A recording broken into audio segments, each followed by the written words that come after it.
कैसे आप सब, आई होप एकदम बढ़िया होंगे। एंड आज हम पढ़ने वाले हैं धारावाही वृत्ताकार लूप के एच पर चुंबकीय क्षेत्र की तीव्रता। क्लास 12 फिजिक्स का चैप्टर नंबर 4 है। तो 12वीं की फिजिक्स का जो अध्याय 4 है उसको हम पढ़ रहे हैं और उसके अंदर आज का जो हमारा टॉपिक होने वाला है वो होने वाला है धारावाही वृत्ताकार लूप के कारण अच पर चुंबकीय क्षेत्र की तीव्रता। अच पर यानी कि इस तरीके से अच ये होता है, दो तरीके के अच होते हैं, एक होता है एक्स अच, दूसरा होता है बाय अच। तो हम एक्स अच पर भी निकालने वाले हैं, बाय अच पर भी निकालने वाले हैं। ये रहा इस तरीके से और ये रहा इस तरीके से, ठीक है, दोनों तरफ निकालने वाले हैं। उसके लिए कोई चिंता करने वाली बात नहीं है।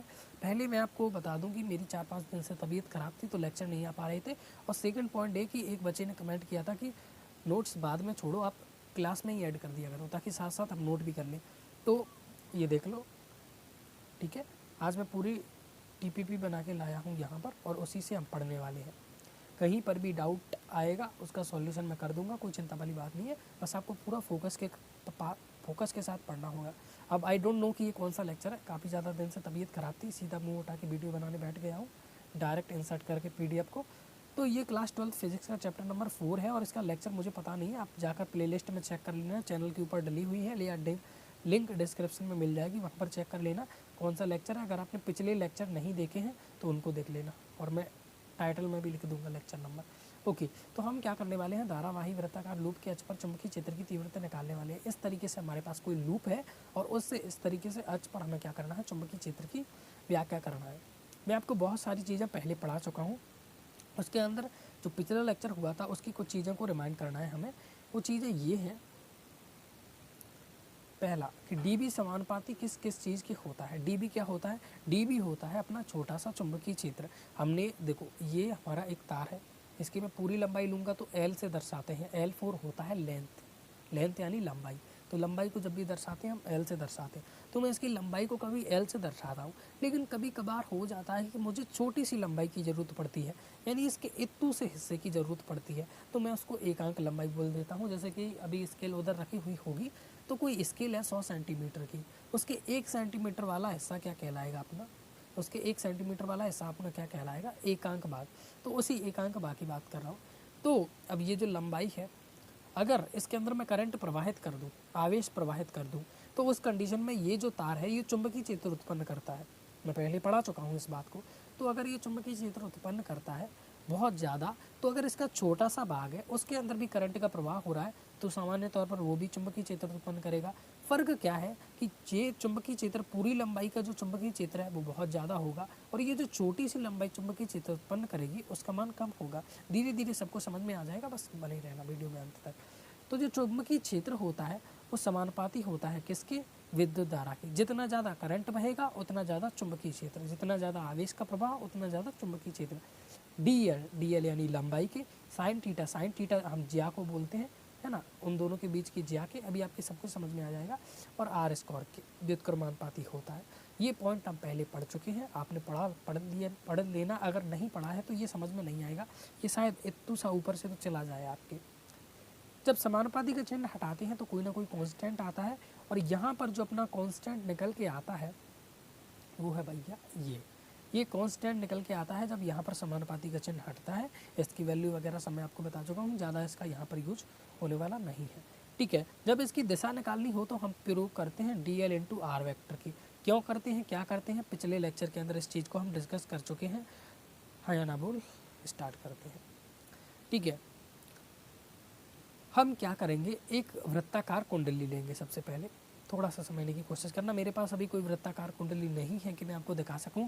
हाँ, एक ढक्कन जरूर है जो कि है ये वृत्ताकार आपको दिख रहा है, नहीं ये तो चौकोर है, स्क्वायर सा है, थोड़ा सा मुड़े हुए हैं ये जिसके, ठीक है।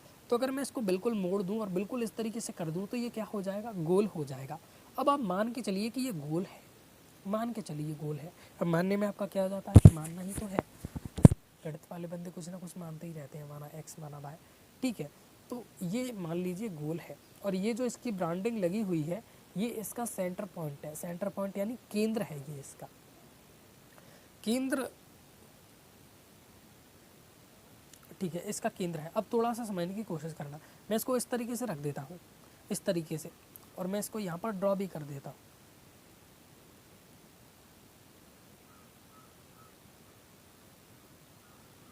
लो, लॉक मार दिया इसको, ठीक है। तो मैंने इस तरीके से इसको ड्रॉ कर दिया। एक्चुअली में ये गोल है, मैंने इसको थोड़ा इस तरीके से रखा हुआ है। क्यों? क्योंकि इससे x दूरी पर, इस तरीके से x दूरी पर मेरे को क्या करना है, बिंदु P पर चुंबकीय क्षेत्र की गणना करनी है, इसीलिए इसको थोड़ा सा तिरछा मैंने दर्शाया है। लेकिन एक्चुअली में ये गोल है पूर्ण रूप से। कैसे? बिल्कुल इस तरीके से पूर्ण रूप से गोल है। ओके, इसके केंद्र मान लो, ये इसका केंद्र है, केंद्र यानी मेन सेंटर पॉइंट। इससे इस तरीके से कुछ दूरी पर, मान लो कि r दूरी पर, x दूरी पर मान लो, ठीक है, ज़्यादातर बुक्स में x दूरी ही मानी जाती है, आप भी मान लो। तो इससे x दूरी के ऊपर इस तरीके से यहाँ पर कोई बिंदु P स्थित है। क्या स्थित है? कोई बिंदु P स्थित है। इस पॉइंट को आपको समझना है थोड़ा सा, बिंदु P स्थित है। अब यहाँ पर करना क्या है, दो चीज़ों को और आपको समझा देता हूँ मैं, वैसे तो आपको आती होंगी, त्रिज्या और परिधि। त्रिज्या और परिधि, परिधि का सूत्र होता है 2 पाई r। यहाँ पर ये जो r होती है इसको त्रिज्या बोलते हैं। तो त्रिज्या को हम किस चीज़ से दर्शाते हैं? त्रिज्या को दर्शाया जाता है r से, और परिधि को दर्शाया जाता है किससे? 2 पाई r से। ये सूत्र है, आपको पता नहीं है, याद करें ना, आगे जाके काम आएंगे। त्रिज्या क्या होती है? इसके केंद्र से लेकर यहाँ तक की दूरी। मैं ड्रॉ कर देता हूँ, कोई चिंता वाली बात नहीं है, सारी चीज़ें ड्रॉ करते चलेंगे हम। ये जो दूरी है और ये जो दूरी है, इसके केंद्र से लेकर इसका ये जो ऊपर का एरिया है, ये परिधि कहलाता है। जैसे ये है, इसके जो ऊपर का एरिया है ये परिधि कहलाएगा, और ये इसका केंद्र है। तो केंद्र से इस परिधि की दूरी क्या कहलाती है? त्रिज्या कहलाती है। इसको हम r से दर्शाते हैं इस तरीके से। तो ये मान लो r है, ये मान लो r है, ठीक है, दोनों तरफ से r है अपना। ये इसका सेंटर पॉइंट है, इसको मैंने O से दर्शा दिया। ये मैंने एक अल्पांश ले लिया जिसका नाम दे दिया m, और ये भी मैंने एक अल्पांश ले लिया जिसका नाम ले दिया मैंने n। इसका m2, इसका m2, ताकि थोड़ा सा सही रहेगा, ठीक है। इसका नाम दे दिया n और उसका नाम दे दिया n, m और n। ये अल्पांश है m, ये अल्पांश है n। अब क्या करेंगे भैया? अब देखो, हमें चुंबकीय क्षेत्र की गणना करनी है। चुंबकीय क्षेत्र कब उत्पन्न होता है? जब आवेश का प्रवाह। तो भैया करो क्या, इधर कर दो प्लस क्रिएट, इधर कर दो माइनस क्रिएट। अब क्या होगा? अब प्लस से माइनस की तरफ विद्युत धारा प्रवाहित होने लगेगी, ऐसे ऐसे ऐसे ऐसे। ये देख लो, इसके अंदर भी हो रहा है ना विद्युत धारा का प्रवाह, ऐसे ऐसे। तो यहाँ पर भी देख लो, ऐसे ऐसे विद्युत धारा का प्रवाह होने लगा। अब समझने वाली बात क्या है, इससे लेकर यहाँ तक की दूरी हमें चाहिए होगी। अगर सूत्र को निकालना है तो पहले ही मैं आपको बता देता हूँ। तो यहाँ से यहाँ तक की दूरी क्या है? नहीं पता, निकाल लेंगे। यहाँ से यहाँ तक की दूरी क्या है? नहीं पता, निकाल लेंगे। अभी तो मान के चलो यहाँ से यहाँ तक की दूरी r है, और यहाँ से यहाँ तक की दूरी भी r है। दोनों दूरी बराबर हैं, और बराबर क्यों होंगी ये भी मैं अभी आपको बता दूंगा। सब्र कर मेरे भाई, सब्र काफ़ी मीठा होता है। तो m से p की दूरी r है, और n से भी p की दूरी r है, क्योंकि ये भी r दूरी, यहाँ से r दूरी पर स्थित है, और ये भी यहाँ से x दूरी पर स्थित है।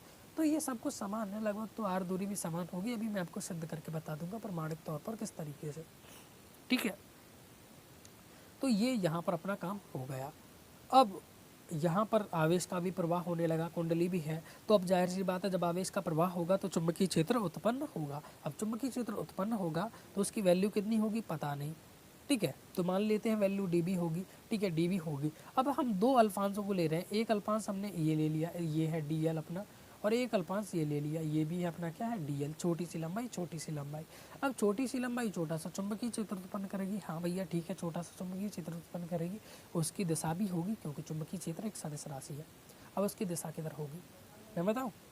देखो, कोई भी चीज़ जब 90 डिग्री के एंगल पर होती है तो उसकी दिशा भी 90 डिग्री के एंगल पर आती है। यहाँ पर आप देखोगे m को, तो ये क्या है, एक वृत्त की परिधि वगैरह ही आप मान सकते हो। ये भी एक वृत्त है इस तरीके से। अब इससे इस तरीके से आप कोई दूरी ले लो, यहाँ पर ले लो, यहाँ पर ले लो, ऐसे ले लो, ऐसे ले लो, उसका कोण हमेशा 90 डिग्री होता है। इस पॉइंट को याद रखना, आगे चल के भी बहुत ज़्यादा काम आएगी, कि जब इस तरीके से वृत्त से आप इस तरीके से कोई रेखा निकालते हो तो वो 90 डिग्री के एंगल पर ही जाती है। अब ये थोड़े से डीप वाले कॉन्सेप्ट हैं, यहाँ पर क्लियर नहीं करा सकते, याद रखना। तो यहाँ पर जो कोण बन रहा है एक्चुअली में वो कितना है, 90 डिग्री का। हालांकि प्रतीत नहीं होता, और ये डायग्राम भी थोड़ा सा तिरछा बना हुआ है, लेकिन एक्चुअली में ये जो डायग्राम बन रहा है यहाँ पर, ये जो दूरी r है ये 90 डिग्री के कोण पर है, ये भी 90 डिग्री के कोण पर है, ये भी 90 डिग्री के कोण पर है। अब जब 90 डिग्री के कोण पर है तो दिशा भी 90 डिग्री के कोण पर आएगी। कैसे?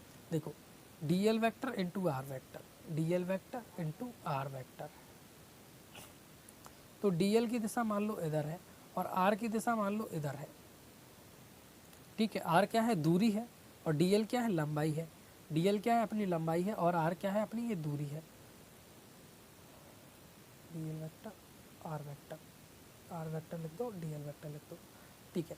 तो dl वेक्टर और r वेक्टर, अब देखो समझने वाली बात क्या है, जिधर dl है उधर उंगली को कर दो, और जिधर r है उधर घुमा दो। अंगूठा किधर आ रहा है? ऊपर की तरफ, ऊपर की तरफ। तो देखो ये दिशा किधर थी? ऐसे, और ये दिशा किधर थी? dl कैसे था? ऐसे। r कैसे था? ऐसे। तो चुंबकीय क्षेत्र किधर आ रहा है? ऐसे। तो चुंबकीय क्षेत्र कितना कोण बना रहा है? 90 डिग्री का कोण बना रहा है। और ये इसके साथ भी क्या है? 90 डिग्री का कोण बना रहा है। हालांकि ये 180 डिग्री का लग रहा है, लेकिन एक्चुअली में जो कोण है ये 90 डिग्री का है। क्यों? क्योंकि ये ऐसे नहीं है, ये 3D में नहीं है। ये देखो मैं आपको थोड़ा सा समझाने की कोशिश करता हूँ, आपकी समझ में आ जाएगा। देखो इसको देखो, ये बिल्कुल स्पष्ट है आगे की ओर। कैसा है? आगे की ओर। और मैंने उंगलियों को घुमाया है इस दिशा में, ठीक है। यानी पहली लंबाई इस दिशा में, दूसरी लंबाई इस दिशा में। कोण कितना? 90 डिग्री। तीसरी लंबाई ऊपर की ओर, अभी भी कोण कितना? 90 डिग्री। तो एक इधर है, एक इधर है, और एक ही इधर है। ये दाईं तरफ है, ये बाईं तरफ है, और ये ऊपर की ओर है। किधर है? ऊपर की ओर है। और तीनों का कोण आपस में कितना है? 90 डिग्री का। तो इस पॉइंट को भी याद कर लेना कि जब दो चीज़ों के बीच में 90 डिग्री का एंगल हो और उनके बीच में जो दिशा निकालनी हो, तो वह दिशा दोनों से कितना कोण बनाएगी? 90 डिग्री का कोण बनाएगी।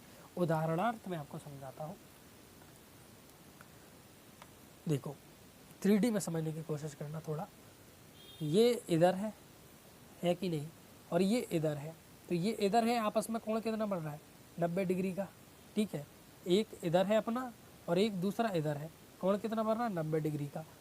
यहाँ पर भी देखने की कोशिश करो, ये इधर है और ये इधर है, कोण कितना? 90 डिग्री का। एक ऊपर की तरफ भी है, एक ऊपर की तरफ भी है ऐसे, तो यहाँ पर भी कोण कितना बनेगा? 90 डिग्री का। तो हमें प्रतीत नहीं होता, लेकिन एक्चुअली में जो कोण बनता है वो 90 डिग्री का बनता है। तो पॉइंट को याद कर लेना मेरे भाई, यहाँ पर जो कोण बनेगा वो 90 डिग्री का होगा, और जो चुंबकीय क्षेत्र की दिशा आएगी वो भी 90 डिग्री के ऊपर होगी, ठीक है। 90 डिग्री के ऊपर होगी।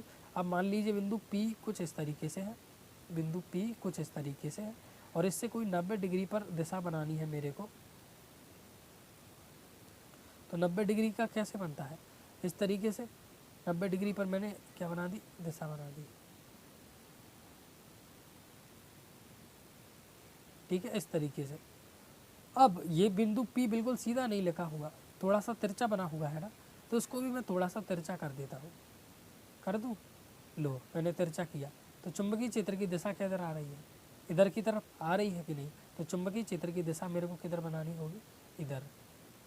और ये जो एंगल बन रहा है अभी यहाँ पर कितना है? 90 डिग्री का, इधर। तो इसके कारण लंबाई किधर निकल के आई? ऊपर की तरफ, 90 डिग्री के एंगल पर। और इसके कारण भी लंबाई कैसे निकल के आएगी? 90 डिग्री के एंगल पर। थोड़ा सा दिमाग से ऊपर जा रहा होगा, अंत तक सब कुछ क्लियर हो जाएगा, चिंता करने वाली कोई समस्या नहीं है मेरे भाई, ठीक है। तो ये dB वेक्टर और ये भी dB वेक्टर चुंबकीय क्षेत्र है। अब मैं क्या करता हूँ, इसको थोड़ा सा आगे बढ़ा देता हूँ इस तरीके से,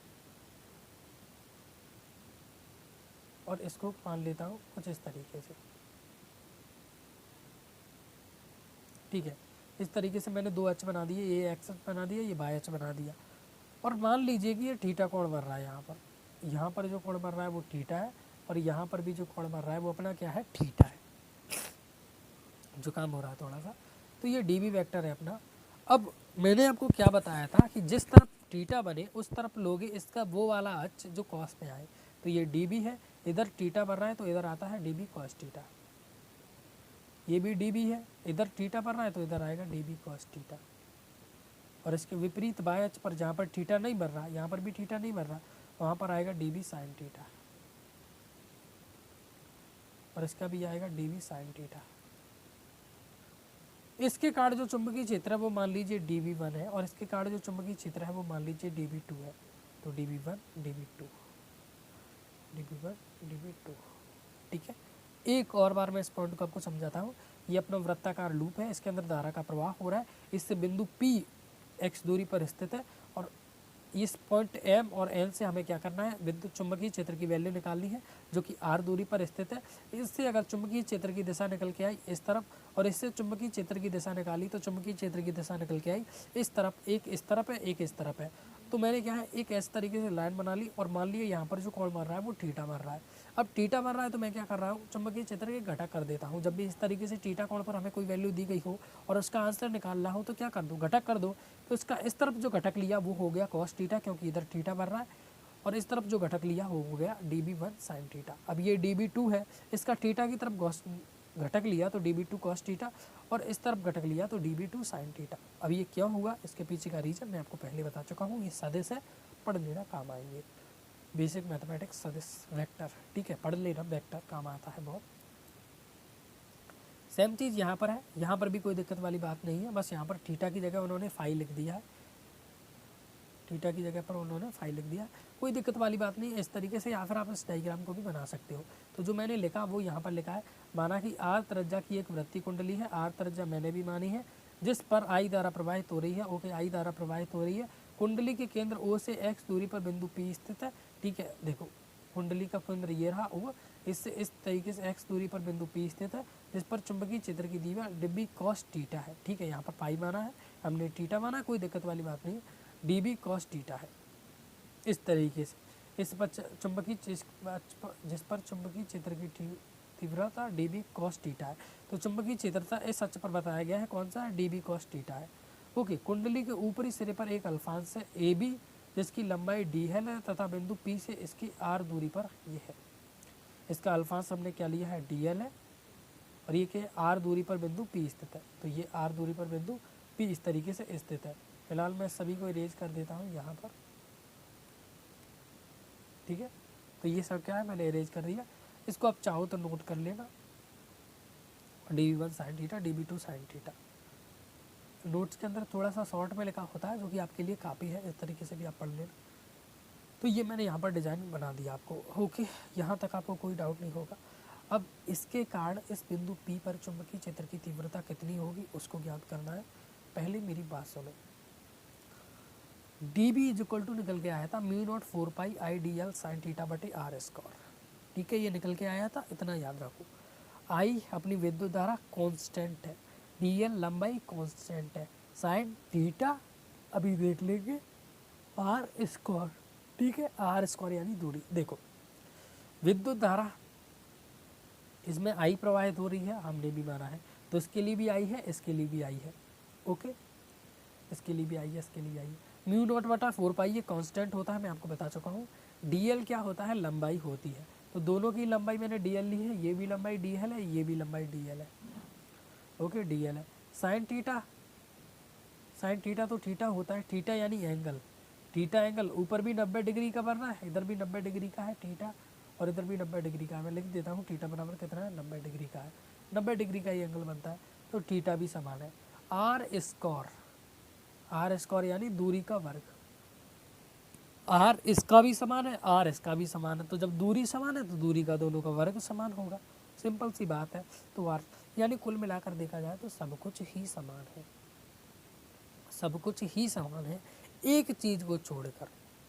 इसमें विद्युत धारा के प्रवाह की दिशा इधर है और इसमें विद्युत धारा के प्रवाह की दिशा इधर है। और विद्युत धारा के प्रवाह की दिशा में हम लंबाई की दिशा लेते हैं, तो इसमें DL की दिशा इस तरफ है और इसमें DL की दिशा इस तरफ है, यानी दिशा का फर्क है और सभी सेम है। और जब सब सेम होगा तो चुंबकीय क्षेत्र का सूत्र ही यही होता है, तो चुंबकीय क्षेत्र भी समान होगा। लेकिन दोनों में I की दिशा अलग अलग है। तो मैं कह सकता हूँ कि जो dB1 है और जो dB2 है ये बराबर नहीं है, लेकिन इसके परिमाण जो है बराबर है, ठीक है। इनकी दिशा अलग अलग है, dB1 अलग है, dB2 अलग है, लेकिन इनका जो परिमाण है यानी dB1 और dB2 ये दोनों एक दूसरे के इक्वल है। हाँ, दिशा इसकी इस तरफ आ रही है और इसकी इस तरफ आ रही है, कोई दिक्कत वाली बात नहीं है। ये मैंने आपको यहाँ पर बता ही दिया। आगे बढ़ते हैं। अल्पांश AB के कारण बिंदु P पर चुंबकीय क्षेत्र की तीव्रता, ठीक है। बिंदु P पर हमें चुंबकीय क्षेत्र की तीव्रता निकालनी है, उसको निकालने का एक सिंपल सा सूत्र है जो कि है ये, dB इज इक्वल टू μ0 बटा 4 पाई IDL साइन थीटा। अब साइन थीटा को देखो, थीटा बराबर कितना है, अभी मैंने आपको बताया 90 डिग्री है, ठीक है। तो साइन थीटा की जगह कितना रख दो, 90 डिग्री, और साइन 90 डिग्री की वैल्यू होती है 1, होती है कि नहीं। तो यहाँ पर जो साइन थीटा है इसकी जगह पर आपको लिख देना है 1। तो क्या आ जाएगा, D B is equal to mu not बटा 4 पाई आई डी एल बटा आर स्क्वायर, ये तो 1 हो गया। तो यहाँ पर निकल के भी आ गया अपना, देख लो, डी बी बराबर म्यू नॉट बटा 4 pi I D L R square, ये जो साइन थीटा था साइन 90 डिग्री हो गया, 90 डिग्री की जगह आ गया 1। ओके, कुंडली में निचले सिरे पर, अब देखो निचले सिरे पर भी 90 डिग्री का एंगल है, तो जाहिर सी बात है निचले सिरे पर भी जो चुंबकीय क्षेत्र होगा वो समान होगा, ठीक है। तो मैंने आपको क्या बताया, देखो ये भी समान निकल के आया, ये भी समान निकल के आया, लेकिन दोनों की जो दिशा है वो अलग अलग। तो ये तो इसके कारण बिंदु पी पर निकाल लिया। अब बिंदु पी पर दोनों के कारण जो टोटल है वो निकालेंगे। अब टोटल है वो तो हम निकालेंगे, लेकिन मेन पॉइंट क्या है, ये D B one cos theta की दिशा ऊपर की तरफ है, ये D B two cos theta की दिशा नीचे की तरफ है। क्या है, D B one cos theta की दिशा ऊपर की तरफ है, D B two cos theta की दिशा नीचे की तरफ है। और मैंने आपको यहाँ पर एक चीज़ और बताई है कि डी बी, सॉरी, कि ये जो डी बी है 1 है और ये जो डी बी 2 है ये आपस में कैसे हैं, बराबर है। आपस में कैसे हैं, बराबर है, दोनों की दिशा अलग अलग है। तो डी बी 1 कॉस थीटा की जगह मैंने लिख दिया डी बी कॉस थीटा, और डी बी 2 कॉस थीटा की जगह पर मैंने लिख दिया डी बी कॉस थीटा। अब ये क्यों लिखा है, इसके पीछे लिखने का मतलब ये है कि डी बी 1 और डी बी 2 बराबर है, तो दोनों की जगह पर ही मैंने डी बी लिख दिया, यानी डी बी 1 की जगह पर भी डी बी लिख दिया, डी बी 2 की जगह। अब मैं दोनों को टोटल करूँगा, ठीक है, टोटल करूँगा। मैंने आपको सदिश योग का नियम पढ़ाया था, सदिश योग का नियम हमसे ये कहता है, शायद नहीं पढ़ाया था, किसी दिन सदिश को भी पढ़ा दूंगा। सदिश योग का नियम हमसे ये कहता है कि अगर दिशा विपरीत तो चिन्ह विपरीत, चिन्ह विपरीत।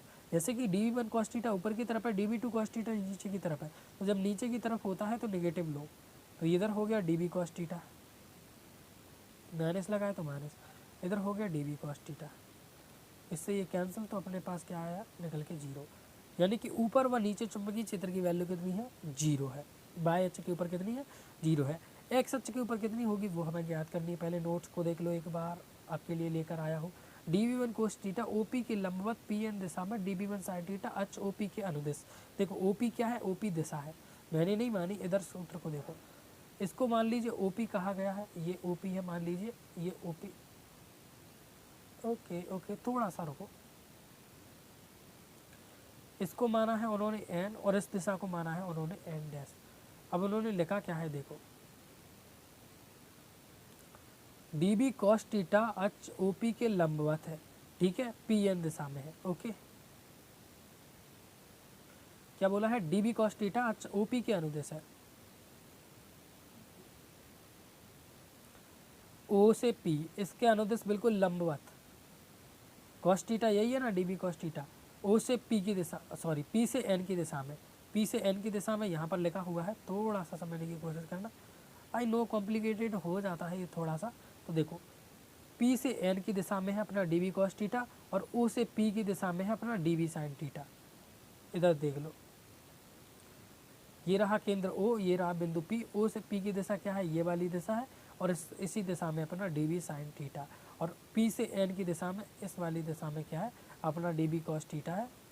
समस्या आपको नहीं होनी चाहिए, एक बार मैं दोबारा रिवीजन करवा दूंगा, ठीक है। तो ये पी एन और पी एन डैश ये एक दूसरे के विपरीत है, पी से एन ऊपर की तरफ है और पी से एन डैश नीचे की तरफ है, तो ये इनकी तीव्रता एक दूसरे को निरस्त कर देंगे, जो कि मैंने अभी आपको बताया कितनी हो गई, कितनी हो गई, 0 हो गई, ठीक है। अब वो तो 0 हो गई, वो तो 0 हो गई, इधर देखो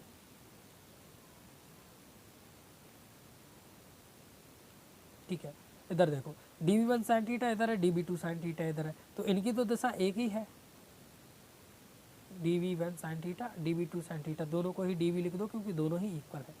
अब ये जो है अपनी प्लस हो जाएंगी, क्यों हो जाएंगी प्लस मेरे भाई, प्लस क्यों हो जाएंगी, क्योंकि दोनों की दिशा एक तरफ है, जब दिशा विपरीत होती है तो माइनस होता है, एक तरफ है तो प्लस कर दो, तो D B sine theta D B sine theta two D B sine theta, two D B sine theta, ये निकल के आ गया अपना। किंतु परंतु ये किसके लिए निकल के आया है, ये निकल के आया है इस अल्फांश और इस अल्फांश के लिए, हमें केवल एक अल्फांश के लिए निकालना है, हमें निकालना है केवल एक अल्फांश के लिए, तो एक अल्पांश के लिए, जब दो अल्पांश के लिए 2 dB साइन थीटा है, तो एक अल्पांश के लिए क्या होगा, dB साइन थीटा। एक अल्पांश के लिए चुंबकीय क्षेत्र क्या होगा, dB साइन थीटा। याद रखना इस पॉइंट को काफी गंभीरतम रूप से।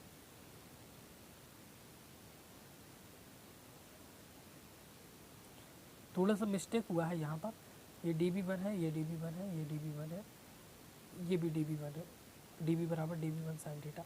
शायद मैंने आगे भी थोड़ी सी मिस्टेक कर दी, ये dB1 और dB2 था ना, तो ये dB1 कॉस थीटा, ये dB2 cos theta, dB cos theta, dB1 cos theta, dB2 cos theta. dB1 और dB2 एक दूसरे के बराबर हैं, तो dB1 से dB2 ये कैंसिल हो गया। ठीक है, एक और बार समझा दूंगा, ज़्यादा घबराया मत करो। तो dB इज इक्वल टू निकल के आ गया dB1 साइन थीटा। ओके, यहाँ तक तो कोई दिक्कत नहीं है आपको, मैं एक और बार आपको समझा दूंगा, दिक्कत होगी तो। अब dB का समाकलन कर दो तो क्या आ जाएगा b, और इधर किसका समाकलन करना है, dB1 साइन थीटा का। सबसे मुश्किल प्रोसेस। dB1 की वैल्यू कितनी है, dB1 की वैल्यू अपने निकाली थी क्या,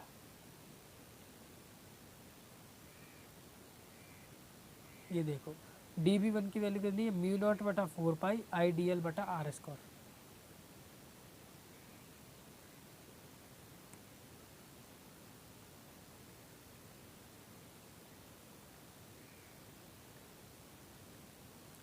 मल्टीप्लाई में क्या है dB के, साइन थीटा। मल्टीप्लाई में क्या है, साइन थीटा। म्यू नॉट बटा 4 पाई बाहर आ गया, ठीक है। IDL ये भी बाहर आ गया, अच्छा सॉरी DL बाहर नहीं आएगा, आर स्क्वायर भी बाहर आ गया। ओके, साइन थीटा भी बाहर आ गया, अंदर क्या रह गया अपना DL। देखो बाहर क्या आ गया और क्यों आ गया, इसको समझो। म्यू नॉट बटा 4 पाई, इसकी वैल्यू मैंने आपको 10 की घात माइनस के साथ बताई थी, इसीलिए ये बाहर आ गया, क्योंकि इसमें कोई परिवर्तन नहीं होने वाला। आई क्या है, विद्युत धारा। विद्युत धारा ऊपर नीचे पूरे उसमें समान रूप से बह रही है, तो ये भी एक कांस्टेंट है, ये भी बाहर आ गया। आर क्या है, बिंदु पी की दूरी है, ये भी पूरा मतलब बाहर निकल आया। साइन थीटा क्या है, साइन थीटा मतलब एंगल बन रहा है, एंगल कितना बन रहा है, 90 डिग्री का एंगल बन रहा है, हम सभी को पता है बन रहा है कि नहीं। ठीक है, तो एंगल भी जो है पूरी तरीके से निर्धारित है। बचा यहाँ पर क्या, DL। DL क्या है, छोटी सी लंबाई। DL क्या है, छोटी सी लंबाई। अब हम समाकलन कर रहे हैं, यानी कि हम पूरे के लिए निकाल रहे हैं। तो यहाँ पर म्यू नॉट पूरा था, आर दूरी पूरी थी, साइन थीटा पूरा था, आई पूरी थी, लेकिन DL क्या थी, छोटी सी लंबाई। हमें पूरे की निकालना है, यानी इसका समाकलन हम करेंगे। जैसे DB था, इसका समाकलन किया तो क्या आ गया, B।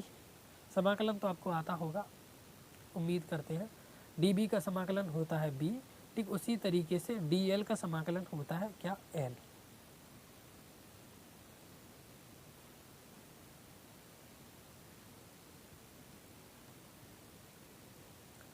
DB का समाकलन हो गया L। L क्या है, उस वृत्त की लंबाई है जिसको हमने लिया था, और वृत्त की लंबाई को मैंने आपको क्या कहा था, परिधि, और परिधि का सूत्र आपको क्या बताया था, 2 पाई आर। परिधि का सूत्र 2 पाई आर। इसकी जो लंबाई है मान लो L है, तो इसकी ये जो परिधि है कितना होता है सूत्र, 2 पाई आर। तो यहाँ पर L की जगह पर मैंने क्या लिख दिया, यहाँ पर 2 पाई आर, ठीक है, R. Sine theta, sine theta बराबर क्या होता है, लंब बटा कर्ण, आप सभी को पता है। लंब हो गया अपना आर, इसी को लंब बोलते हैं, कर्ण हो गया अपना क्या, आर।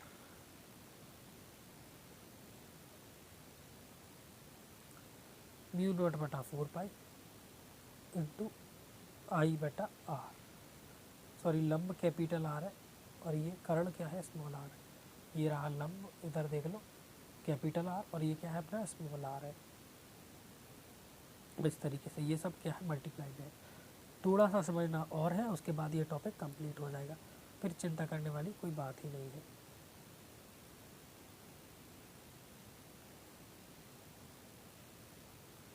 देखो ये आर है, ये आर है और ये एक्स है, ये पूरा समकोण त्रिभुज बन रहा है कि नहीं, ये देख लो बन रहा है कि नहीं। मैं एक और बार आपको दर्शा देता हूँ।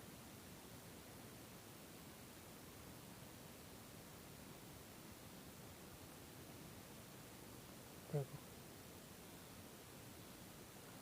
यार थोड़ा सा बड़ा बना देते हैं, ये पूरा समकोण त्रिभुज बन रहा है कि नहीं है, बन रहा है कि नहीं?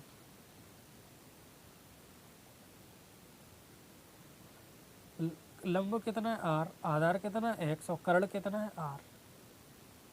तो पता है ना कर्ण का स्क्वायर बराबर लंब का स्क्वायर प्लस आधार स्क्वायर। कर्ण का वर्ग बराबर लंब का वर्ग प्लस के आधार का वर्ग। तो कर्ण बराबर अंडर रूट की लंब का वर्ग, इसका पक्षांतर कर दिया वर्ग का, प्लस आधार का वर्ग। कर्ण कितना है अपना आर है, स्मॉल आर है। कर्ण कितना है अपना, लंब कितना है अपना आर है स्क्वायर, आधार कितना है अपना एक्स है स्क्वायर। देख लो ये रहा कर्ण आर, ये रहा अपना आर और ये रहा अपना क्या एक्स। तो आर बराबर आर इंटू एक्स, ठीक है, आर बराबर आर इंटू एक्स, लंब कर्ण आधार।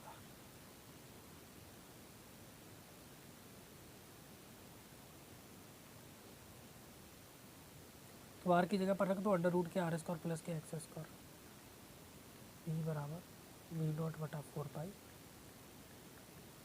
इंटू, इसको मैं ऐसे भी लिख सकता हूँ आर बराबर R square plus X square, X square. इसको मैं 1/2 लिख देता हूँ, अंडर रूट को 1/2 भी लिख सकते हो आप, अंडर रूट जो होता है 1/2 ही होता है। तो आई इंटू आर, और आर की जगह पर मैंने लिख दिया क्या आर स्क्वायर प्लस के एक्स स्क्वायर की घात 1/2, और आर की जगह पर रख दिया आर स्क्वायर प्लस का एक्स स्क्वायर की घात 1/2। यहाँ पर स्क्वायर भी था, इसके ऊपर स्क्वायर भी था, तो 2 से 2 कैंसिल, आर स्क्वायर प्लस के एक्स स्क्वायर गुणित आर स्क्वायर प्लस के एक्स स्क्वायर की घात 1/2। जब इसकी घात कुछ नहीं है तो एक मान लो 1/2 और एक जुड़ेगी तो कितनी हो जाएगी R square plus X square घात 3/2, गुणे में कितना है 2 पाई, पाई से पाई कैंसिल, 2 से 4 कैंसिल 2 बार में, और आर का आर में मल्टीप्लाई करो,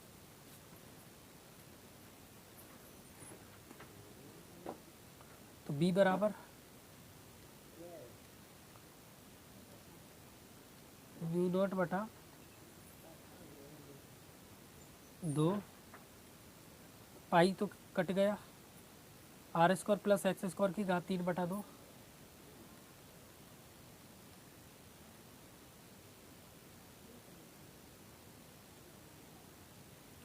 आई आर,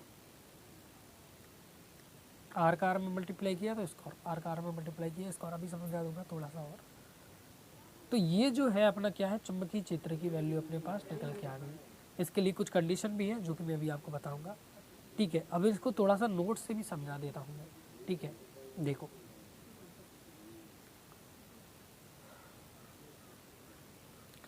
कुंडली में निचले सिरे पर बलवान से भी है, तो जिस पर चुंबकीय क्षेत्र की तीव्रता ये हमने निकाली थी डी बी बराबर म्यू नॉट बटा 4 पाई इंटू आई डी एल आर स्क्वायर, और ये सब हो गया अपना काम लगभग, ये मैंने बता ही दिया आपको। ये एक दूसरे के विपरीत है, अतः इनकी तीव्रता एक दूसरे को निरस्त करते हैं कि वृत्तीय कुंडली के कारण बिंदु P पर OP अक्ष के अनुदिश चुंबकीय क्षेत्र की तीव्रता, बिंदु P है अपना, इस पर OP अक्ष के कारण, देख लो बिंदु P है, OP अक्ष के कारण तीव्रता कितनी निकल के आई है dB साइन थीटा, आई है कि नहीं, एक के कारण dB साइन थीटा, वही यहाँ पर लिखा है dB साइन थीटा। अब इसका समाकलन करोगे dB बराबर क्या निकल के आया है साइन थीटा, समाकलन कर दो इसका तो ये हो गया b, और इसका भी समाकलन कर दो dB साइन थीटा का, ठीक है। dB बराबर कितना है म्यू नॉट 4 पाई बटा आई D L R square into sine theta.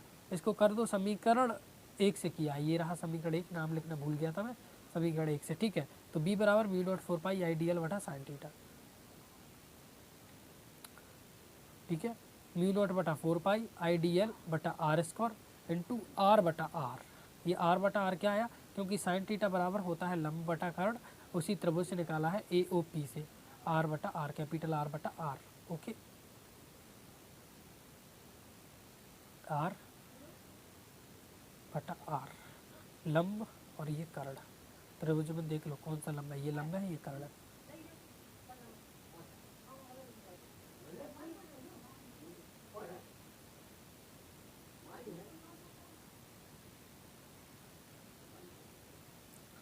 We note बटा 4 पाई बाहर आ गया, आई डी एल बटा आर क्यू बाहर आ गया, ये डी एल है, ये अंदर रह गया। डी एल का समाकलन करोगे तो क्या हो जाएगा, 2 पाई आर हो जाएगा। ठीक है, आर क्यू तो आर क्यू है ही है, आर बाहर आ गया इसीलिए। ठीक है, म्यू नोट बटा 4 पाई, आई आर गुणित आर करोगे तो आई आर स्क्वायर, 2 पाई से ये 4 पाई कैंसिल 2 बार में। ठीक है, 2 बार में आर की घात 3। अब पाइथागोरस प्रमेय लगाकर कर्ण का स्क्वायर बराबर आधार स्क्वायर लगाकर ये निकाला था उसने,